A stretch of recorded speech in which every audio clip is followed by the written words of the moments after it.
with Professor Michio Kaku.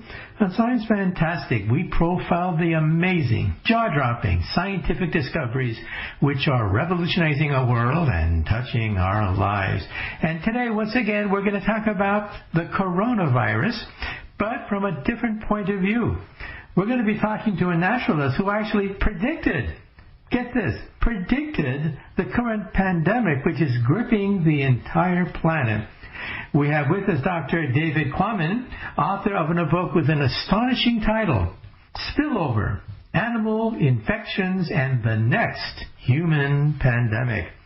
And in January of this year, just as the epidemic was taking off, he wrote a very influential op-ed piece for the New York Times with the provocative title, We Made the Coronavirus Epidemic.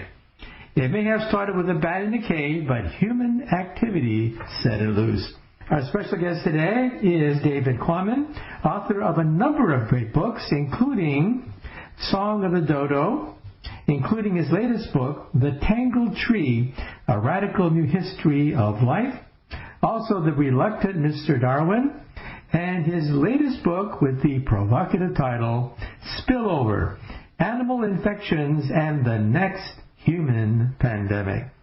So the first question for you, David, is how did you as a youth first get interested in being a novelist, a naturalist, and also a journalist writing for National Geographic? Well, thank you, Dr. Kaku. It's good to be with you. I grew up in Cincinnati, and as a kid, I was always interested in two things, the natural world and writing. I used to write poems and stories and things probably beginning the age of 12, but I was also spending a lot of time in the forest near my house. And then I had some great English teachers, and I had some good biology teachers, so I spent my academic career on the literature side and then circled back around to, once I became a freelance writer, to writing as much as possible about the natural world, about evolutionary biology, ecology, and conservation. Okay, well, in 2014, you wrote a book with the outrageous title, Spillover, Animal Infections and the Next Human Pandemic. So how did you make that prediction with an outrageous title, the prediction that there will be a new pandemic? Right. Well, 10 years ago, I was talking to some very smart scientists. I was listening to the experts in infectious disease science, and I reported what they told me. And essentially what they told me, it's sort of a consensus combination of the things that they told me 10 years ago when I asked them, will there be a next big one, a next big pandemic? Essentially what they said was this: yes, there will be a next big one. It'll be caused by a virus, a new virus coming to us from animals, some kind of a wild animal. What kind of an animal? Well, possibly a bat. What kind of a virus? Well, one that evolves quickly, possibly an influenza virus or a coronavirus. How would this spillover from the animal into humans happen? Well, by human contact with wild animals. Oh, for instance, in a wet market selling wildlife for food. Where might that be? Oh, well, for instance, in China. So all of that was there, not because I was prescient, but because I was listening to these scientists, and I reported what was very clear to them at the time, if not clear to other people and to political leaders.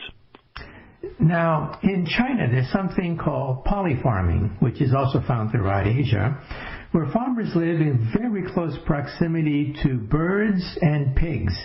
The pigs eat the duck droppings, and humans eat the pigs, and the pigs act as a mixing bowl for RNA and DNA, and that's where the flu virus comes from in the main.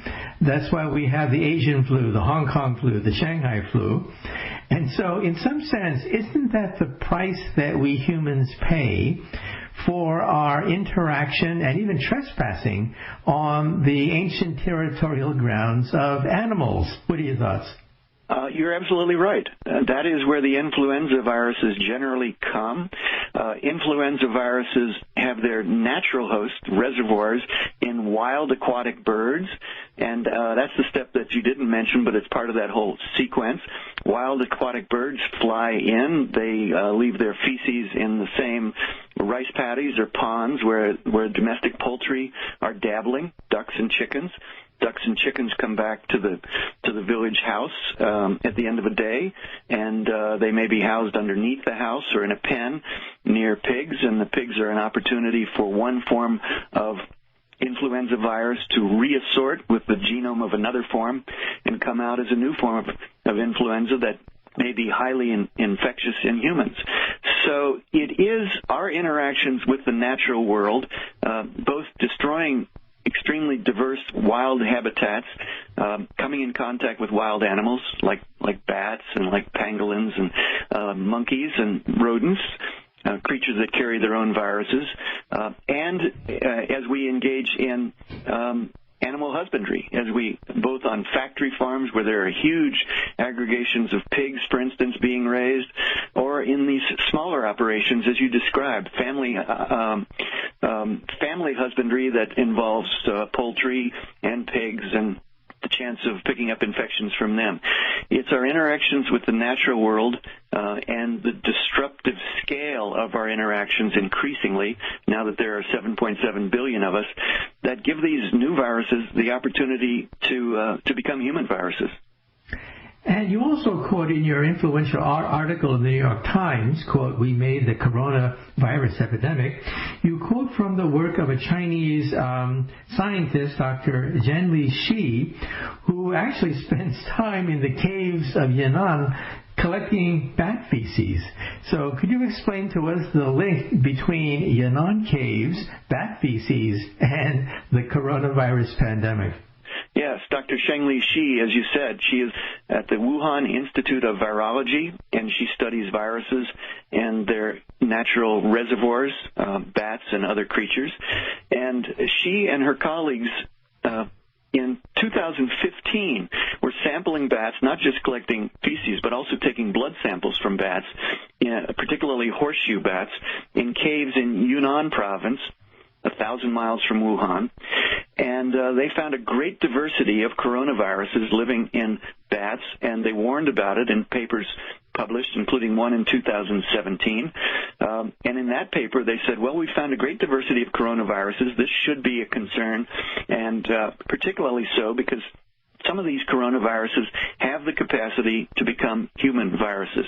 Why? Well, in particular, because they have the capacity to enter cells by grabbing onto ACE2 receptors on the outsides of cells. That's what the virus grabs onto and then manages to send its genome into the cell and replicate, and that begins a whole chain of transmission.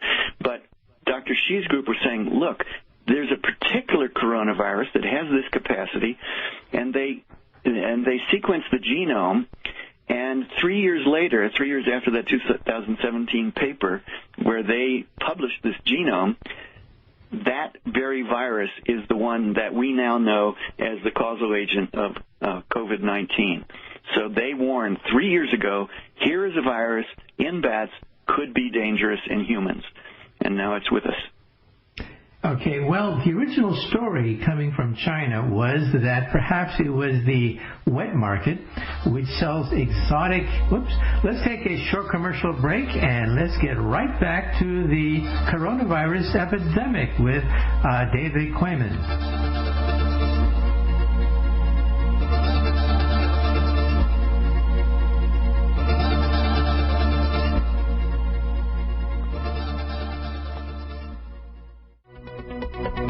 Welcome back to Science Fantastic with Professor Michio Kaku. Once again, our special guest today is David Quammen, author of a book with the outrageous title, Spillover, Animal Infections and the Next Human Pandemic, dated 2014, 6 years before the entire planet has been gripped by the coronavirus.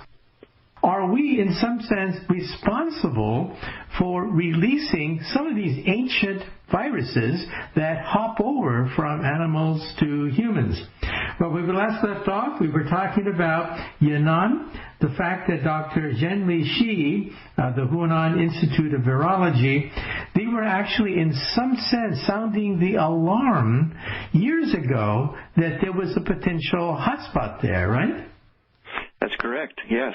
Great diversity of coronaviruses in these bats that they were studying in caves in Yunnan province and elsewhere. Now, there's some controversy now because some people claim that the wet markets, which sell exotic animals to the public, never really worked with the horseshoe bats at all. That the only horseshoe bats in the entire Hunan area was at 2 virology institutes, one of which was at biosafety level 2, very low, another one at biosafety level 4, which is the maximum biosafety level, and some people say that perhaps it escaped, either intentionally or accidentally, from the institute. But what are your thoughts? Well, we hear stories that, yes, this is not a wild bat virus. This is something that came out of a laboratory. But that's very easy to prove or disprove based on the on molecular evidence, the genomes of these viruses. And I have seen a paper, among others, published in Nature Medicine, January. The first author is Christian Andersen, Andersen, on the origins of the virus, and they say, based on the molecular evidence, that this virus is a near identical match to the virus found in these wild bats in caves, such as the ones that Dr. Shi has studied in Yunnan. But there is another part of the story, which I'll just mention briefly, and that is that although people say, oh, this outbreak began in the Huanan wholesale seafood market, in fact, the first 41 cases, only 27 were directly associated with that seafood market. And there were earlier cases that had occurred in the city of Wuhan that seemed to have reflected the virus coming from bats, but infecting people outside the market.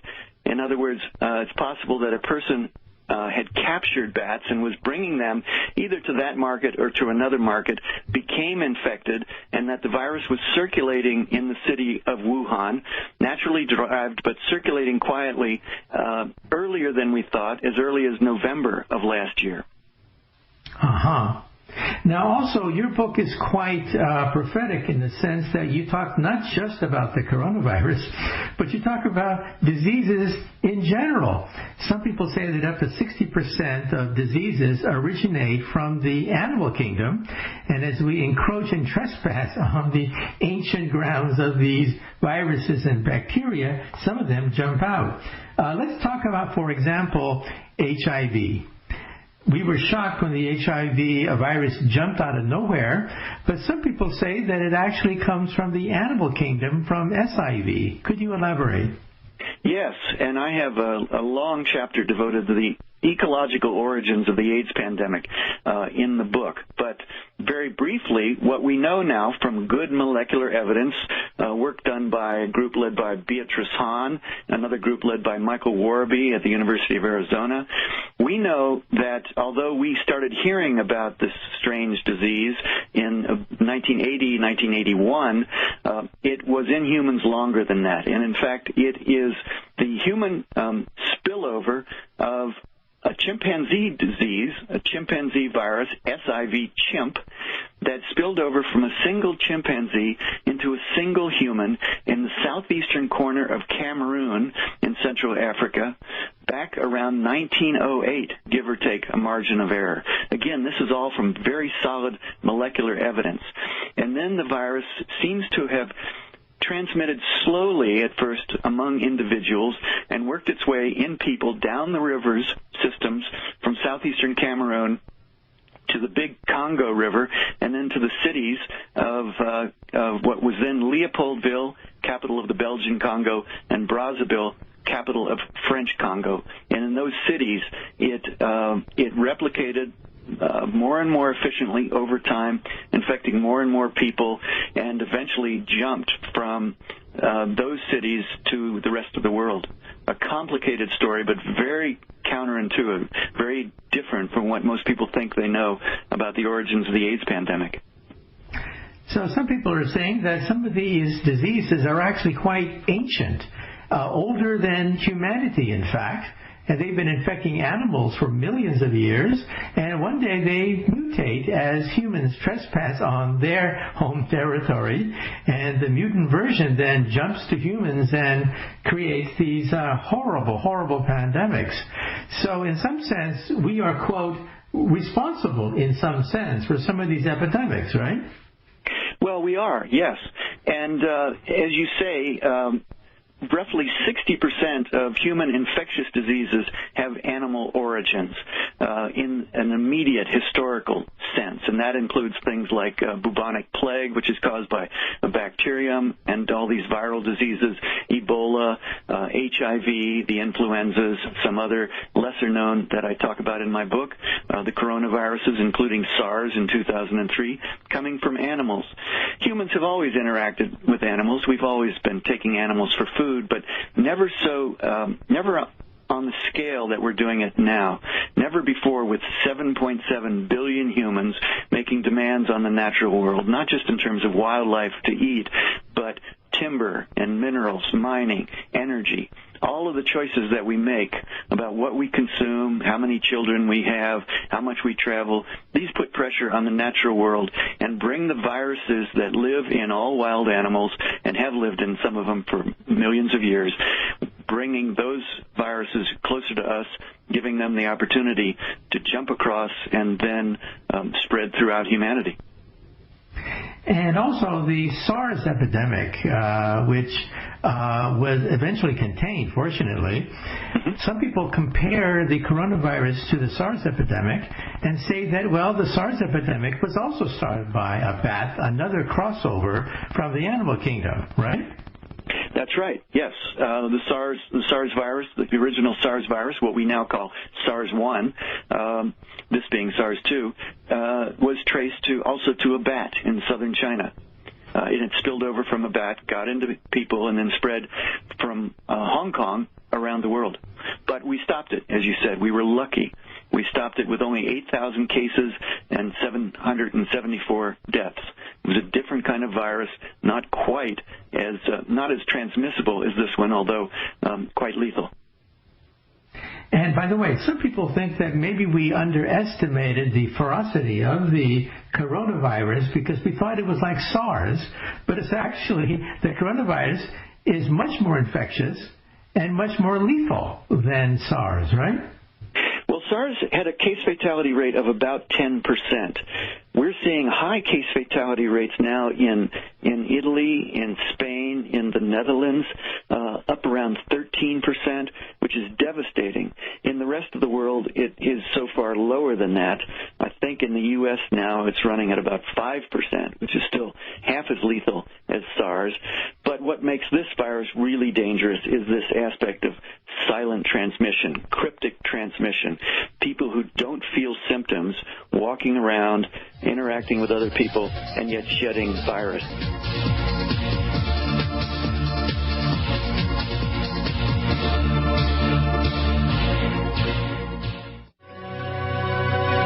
Welcome back to Science Fantastic with Professor Michio Kaku.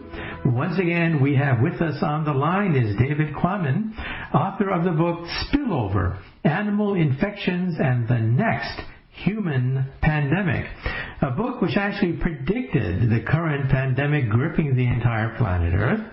We should also mention that he's the author of a number of great books, including The Reluctant Mr. Darwin, Song of the Dodo, and his latest book is called The Tangled Tree, A Radical New History of Life. He works with National Geographic. He's also a novelist as well as a journalist and a naturalist. So, when you wrote this op-ed piece for the New York Times, dated January 28, 2020, it sounds like a lifetime ago, January 28.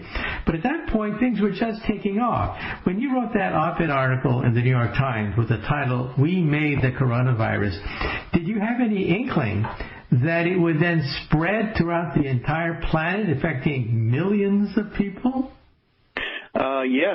Yes, I had exactly that inkling, and that's why I was concerned to write that op-ed. And the editors of the New York Times were kind enough to trust me on that. They wanted the op-ed because they recognized there was a possibility. But the fact that this was a coronavirus with respiratory transmission rang loud alarm bells for me, because that's one of the kinds of viruses that scientists had warned me about 10 years earlier when I was researching my book. So everything that has happened has been unsurprising, except the degree to which governments of the world have been unprepared to deal with this situation. That is the surprising part to me. Okay, now let's go through some of the other diseases mentioned in your book, not just HIV and SARS. You also mentioned Ebola. So where did the Ebola come from, and compare it to the coronavirus? Mm-hmm. Well, Ebola is a very dramatic disease, and people have heard things about it, some of which are exaggerated, but it is a very lethal virus. It resides in some kind of an animal in Central and Western Africa, and occasionally spills out of that mystery animal and gets into humans, causes terrible disease, in some cases bloody, but not in all cases bloody. It is not transmitted to any discernible degree through the air. It's not a respiratory virus. It's a virus that attacks the internal organs, and it's spread by bodily fluids. It's spread in blood and diarrhea and any sort of bodily fluid by direct contact. So it doesn't transmit around the world as well as this sort of a virus. It doesn't ride airplanes nearly as well as this virus. It kills roughly 60%, has a case fatality rate of roughly 60%. So it's far more virulent than this virus, and yet it's less dangerous to the world at large because it simply doesn't have this airborne, a very efficient transmission that the coronavirus has. And it's still a mystery what animal it lives in, although now bats are strongly suspected as the reservoir host for Ebola also. And some people say that the Ebola disease is so virulent and it kills people so rapidly that it prevents it from spreading into the general population. Because you want people who are the disease would want people who are infectious spreading the disease, but the Ebola simply kills everybody.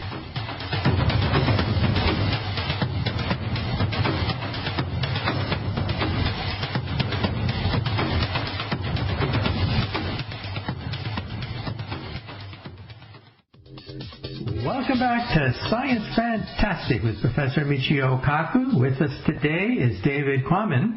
He's a journalist, a novelist, a naturalist. He works with National Geographic, and he's written a number of great books, including The Song of the Dodo, The Reluctant Mr. Darwin. His latest book is called The Tangled Tree, A Radical New History of Life. And in 2014, he published a book with the prophetic title, Spillover, Animal Infections and the Next Human Pandemic.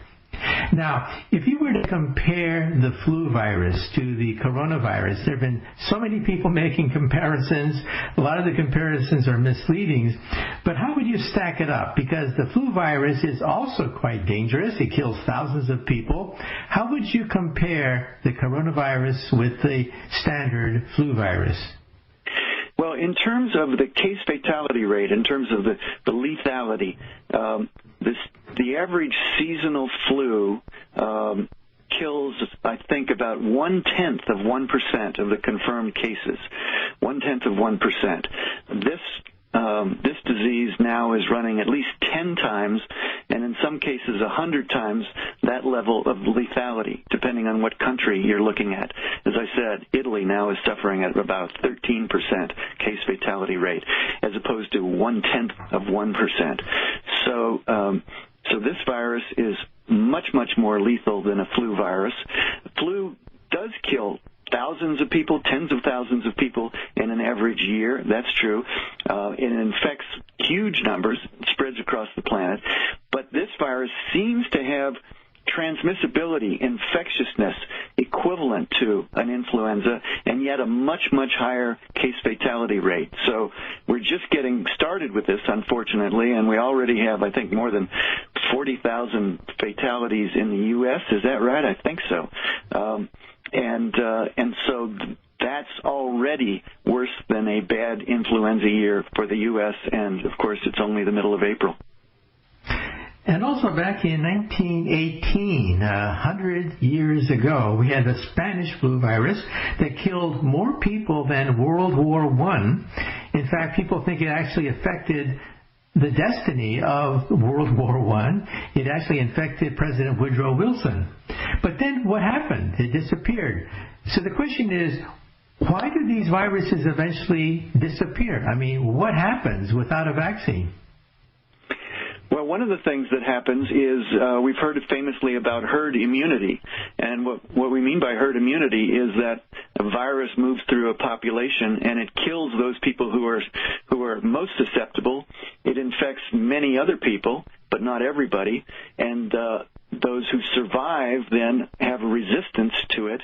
And at a certain point, the virus burns out because there are not enough remaining susceptible people left for it to transmit from one to another. That's herd immunity. The flu viruses tend to disappear because the flus are always evolving and because there is this sort of herd immunity. But there's always a new flu virus coming out of wild aquatic birds that we have to deal with. The lethal virus of 1918, it was thought at one point that it was coming back. I think it was the 2009 virus that resembled it, but it turned out to be a much less lethal strain of it. Don't hold me on that 2009, but I know that it did come back during one of the influenza seasons, and it wasn't nearly as lethal to people as had been feared and as had been true back in 1918. The 1918 event was the biggest pandemic that had struck humanity, and now we have the next big one with COVID-19. So are you saying basically that the Spanish flu virus of 1918 burnt out because we are the survivors? All of us have immunity to it. Is that the reason why it burnt out? Because all the ones who didn't have immunity simply died? Yes. Well, we don't necessarily all have immunity, but at a certain point, with herd immunity, a virus simply can't find enough susceptible people to keep the chain of transmission going. That's right.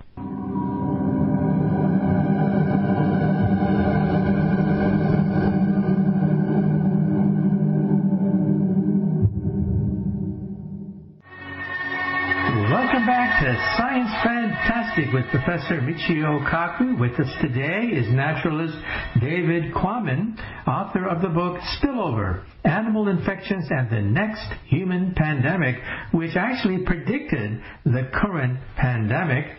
He wrote an op-ed article for the New York Times with the outrageous title, "We Made the Coronavirus Epidemic." So the question is, how do you see this thing playing out, given the fact that we do have experience with infectious diseases? How do you see it playing out, given the fact that we do not yet have a vaccine? Right. And as you say, we may not have a vaccine for another year or more. I think that this virus, Dr. Kaku, is going to be with us for the long term. I'm very concerned that there will be a second wave, as some scientists have warned us, if social distancing is eliminated soon and businesses are opened back up. I'm extremely sympathetic with the people who are stuck at home, unable to work, unable to earn money. It's getting difficult to buy groceries. I'm very, very sympathetic with that. But at the same time, I'm concerned that if we open things back up, there's no reason that this virus shouldn't resurge on us and kill another large wave of people. And that could go on. That sort of cycle could go on. It might not just be a second wave. There might be a third wave and a fourth wave until finally we have a vaccine and we can get a lot of people vaccinated. And then I don't think this virus is likely to disappear. We talked about the 1918 influenza, and that has evolved away or sort of disappeared, but never with the certainty that it won't come back. But there are other viruses that have become human viruses and have remained with us even though we have vaccines. And the most obvious example of that is measles. Measles can be a very serious virus, but most of us have had it or been vaccinated against it. It still exists on Earth. It can come back and hit unvaccinated populations. I think that this virus is probably going to stay with us in that way. Now, humans are also encroaching upon the rainforests of the Amazon, cutting down enormous quantities of trees for development purposes. However, some people say that once again we're going to be encroaching upon the ancient grounds of animal diseases that may mutate and hop over to humans. So what are your thoughts about the fact that this process is continuing and in fact accelerating as we, quote, trespass on the ancient grounds of these diseases? That's right, absolutely, and it's not just the Amazon, of course. It's the Congo Basin. It's our extremely diverse ecosystems in various parts of the world. Those very diverse ecosystems contain countless kinds of animals, plants, fungi, bacteria, etc., and all of those creatures contain their own viruses. In some cases, viruses that are unique to a given species of animal or to a cluster of related species. They have their viruses. And as we move into those diverse ecosystems and extract resources, timber and minerals, energy, wildlife, for meat, we bring ourselves in contact with those viruses. So as that increases with the greater scale of human population and human consumption, these things are going to continue to keep spilling over into us, things that haven't even been named yet, things as little known as Hendra virus in Australia and Nipah virus in Malaysia, things that most people haven't heard about, but that are lethal viruses that have gotten into human populations. We will see more of that as we continue to disrupt, invade, and extract from the natural world. And bringing it home, some people think that the West Nile virus, which affected New York and other cities, the bird flu virus, the Marburg virus, and the hantavirus, and the Legionnaire's disease, perhaps all of them have an animal link. Is that right? I can't speak about Legionnaire's disease. It's certainly possible. All the others that you mentioned, yes, absolutely. Marburg, West Nile, Hanta, absolutely. Hantavirus, the first outbreak in the U.S. that we became aware of was 1992 in the southwestern U.S., coming from rodents, getting into people, killing them. All of these viruses that are new to us have to come from somewhere. Everything comes from somewhere. And viruses that are new and dangerous to the human population come from wild animals. Okay, so then what do we do about it, given the fact that this is not a new problem? People have noticed the fact that animal germs will hop over to humans. What do we do about it? I'd say there are two basic things we need to do about it. First of all, we need to increase our scientific observation, our scientific surveillance, our discovery of new viruses, our research to locate the most dangerous viruses in the animals where they live, and have the technological and public health capacities to deal with spillovers when they occur, so the spillover of a new virus doesn't turn into an outbreak and the outbreak doesn't turn into an epidemic or a pandemic. We can do that with greater surveillance, greater public health capacity, greater preparedness. But the other thing we need to do is vitiate to some extent the level of our disruption of, extraction of, demands upon the natural world in terms of the choices we make. What we eat, how much meat we eat, how much we travel, how many children we have, all of those decisions put pressure on the natural world and bring us closer to the natural world's wildlife carrying these viruses. So I hope that this terrible pandemic will be a point of inflection for us in terms of making serious choices about how to reduce our disruption of the natural world. Okay, well, once again, thank you so much for being on Science Fantastic. Dr. Kaku, thank you very much. Pleasure to talk with you today, and I appreciate your interest. Right, and once again, our special guest today has been David Quammen. His latest book is called The Tangled Tree, A Radical New History of Life. And 6 years ago, he wrote a book with the prophetic title, Spillover, Animal Infections and the Next Human Pandemic. And here he is, like Paul Revere, saying that yes, it will happen again. It will happen because we are in some sense trespassing on the ancient terrain of animals which carry animal diseases which can mutate and hop over to you and me. Think about that.